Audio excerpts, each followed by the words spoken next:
Hello everyone. Today I am going to discuss about the transformational leadership.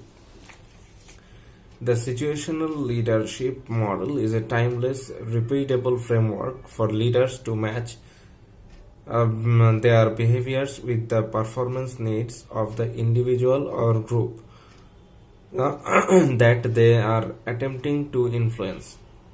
The situational leadership methodology is based on the relationship between leaders and followers and provides a framework to analyze each situation based on the performance readiness level that a follower exhibits in performing a specific task, function, or objective. Then, based on the leader's diagnosis, the necessary amounts of relationship behavior and task behavior are applied and communicated to the follower in order to support their needs and advance development. The term situational leadership is most commonly derived from and connected with Paul Hershey and Ken Blanchard's situational leadership theory. This approach to leadership suggests the need to match two key elements appropriately, the leader's leadership style and the follower's maturity or preparedness level. The theory identifies four main leadership approaches. Number one is directive and authoritative approach. The leader makes decisions and tells employees what to do. Number two is coaching. The leader is still the decision maker, but he communicates and works to persuade the employees rather than simply directing them. Number three is supporting. The leader works with the team members to make decisions together. He supports and encourages them and is more democratic. Delegating. This is the fourth step. The leader assigns decision-making responsibility to team members but oversees their work. In addition to these four approaches to leadership, there are also four levels of follower maturity. Level 1. Followers have low competence and high commitment. Level 2. Followers have low to some competence but low commitment. Level 3. Followers have moderate to high competence but variable commitment. And level 4. Followers have high competence and high commitment. In Hershey and Blanchard's approach, the key to successful leadership is matching the proper leadership style to the corresponding maturity level of the employees. As a general rule, each of the four leadership styles is appropriate for the corresponding employee maturity level. Directing style works best for leading employees in the D1 level, that means low competence and high commitment. Coaching style works best for leading employees in the D2 level, which is low to some competence but low commitment. Supporting style works best for leading employees leading employees at the D3 level, high competence but variable commitment. And delegating style works best for leading employees in the D4 level, that means high competence and high commitment. Skills of effective administrator. Skills of an Effective Administrator by Robert Cates, Harvard Business Review first published. Robert Cates' Skills of an Effective Administrator tour.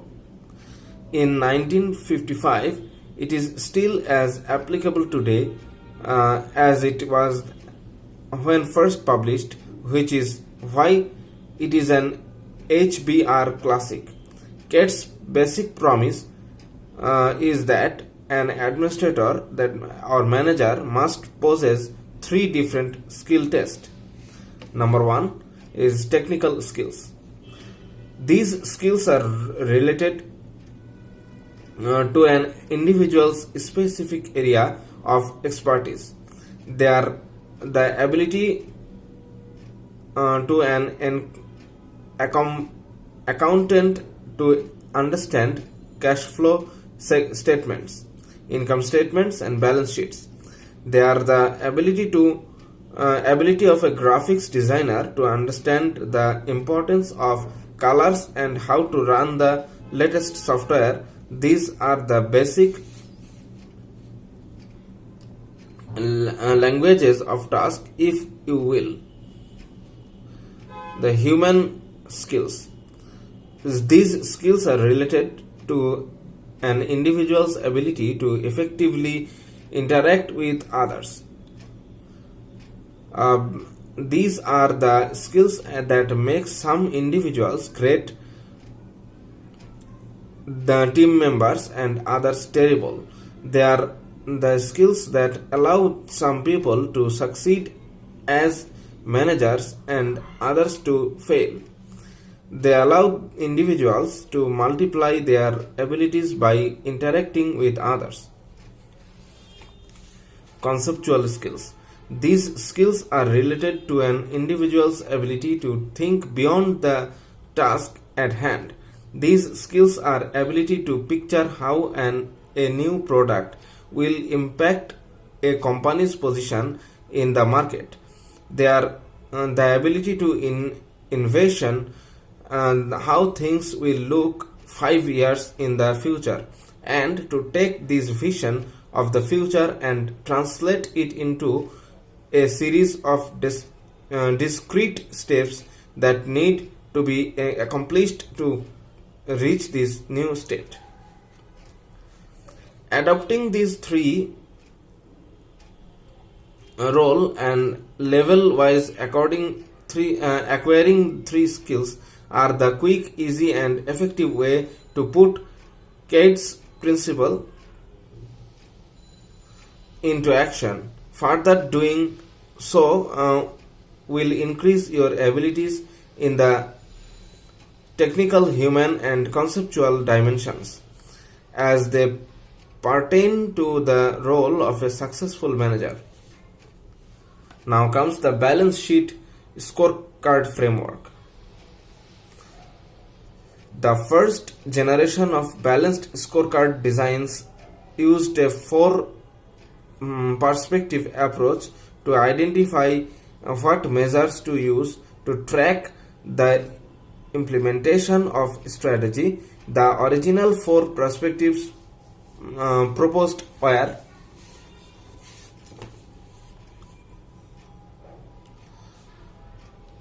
financial, encourages the identification of a few relevant high-level financial measures. In particular, designers were encouraged to choose measures that helped inform the answer to the question, how do we look to shareholders? Examples: cash flow, sales revenue, operating income, operating expense, gross profit, return on equity. Number 2 is customer. Encourages the identification of measures that answer the question, what is important to our customer, and stakeholders. Examples: increase customer satisfaction, increase customer loyalty and retention, key customer, sales revenue per customer, comparative pricing and product offerings, higher customer service, customer preferences compared to competitor. Then comes the third one is internal business processes. encourages the identification of measures that answer the question, what must we excel at? Example, cycle time, unit cost, yield percentage, new product introductions. Cash conversion cycle. Learning and growth encourages the identification of measures that answer the question, how can we continue to improve, create value and innovate.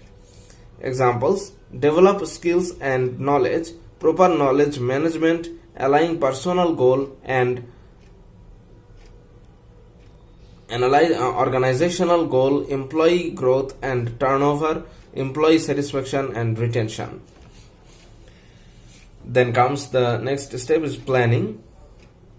Planning is an intellectual process, the conscious determination of courses of action, the basis of decisions on purpose, facts and considered estimates. In a nutshell, planning is setting a sequential action steps to achieve objectives. Also, planning is that part of management which attempts to define the organization's future. A plan would include ways to accomplish the goals, a timetable for the planned action, and a cost projection. It serves as the foundation for all organizational activity. From the analysis of information, the manager visualizes and formulates the schedule of activities and allocates the resources needed for reaching goals and objectives. A document stating the goals, outlining the action oriented strategies to attain these goals and assigning organizational resources to attain them. Then comes strategic planning. It is long-term plan prepared by the top-level management. It outlines decisions of resources allocation, priorities and action steps necessary to reach strategic goals. It aims at internal strengths and weaknesses to change in the external environment.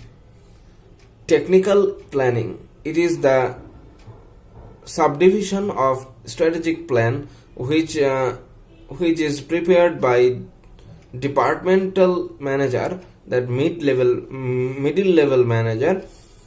They are concerned more with actually getting things done by the things done that with deciding what to do. It is based on priority of work and focuses on allocating resources on the basis of program. It is medium-term plan prepared to perform activities like production, finance, marketing, personnel and others. Then comes operational planning. It is short-term plan prepared by the lower level manager. It is consistent with tactical plan. It is a specific plan of each and every activities of the unit. It involves a schedule of each unit of work to implement a emotions. If the emotions are fear or anger, they may keep our thoughts so volatile that we have trouble being reasonable. Then comes rational mind. Tactical plan, it concentrates on the best use of available resources. A rational mind is when we can think logically, be rational, but what is occurring. No emotion exists in workplace. Emotions in the workplace play a large role in how an entire organization communicates within itself and to the outside world. Events at work have real emotions impact on participants. The consequences of emotional states in the workplace, both behaviors and attitudes, have substantial significance for individuals, groups, and society. Positive emotions in the workplace help employees obtain favorable outcomes, including achievement, job enrichment, and higher quality social contexts. Negative emotions such as fear, anger, stress, hostility, sadness, and guilt, however, increase the predictability of workplace deviance and how the outside world views the organization.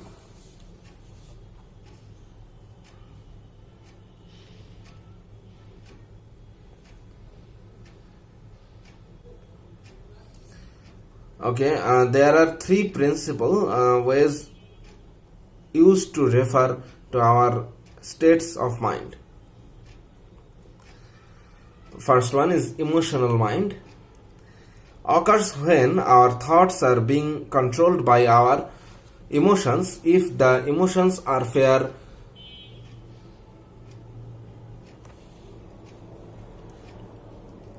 or anger, they may keep our thoughts so volatile that we have trouble being reasonable. A rational mind is when we can think logically, be rational about what is occurring. Then comes the wise mind. Is the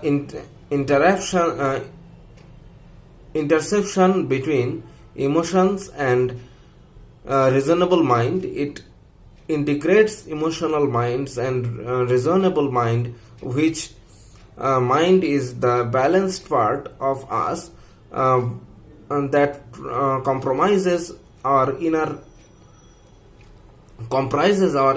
knowledge and intuition, where our emotional thinking mind, thoughts driven by distressing feelings, and rational thinking mind come together, and the part of us that just knows that true reality. Emotional mind drives opinion, while reasonable mind is fact-based, fact or opinion. Asking ourselves that wise mind might make of this situation will help us to stand back and be more aware of the bigger picture and help us respond in more helpful and effective ways. People having wise mind usually has high emotional intelligence. Emotional intelligence is widely recognized as a valuable skill that helps improve communication, management, problem solving, and relationships within the workplace. It is also a skill that researchers believe can be improved with training and practice. People who have a strong EQ tend to be more motivated to achieve goals for their own sake. Rather than seeking external rewards, they want to do things because they find them fulfilling and they are passionate about what they do.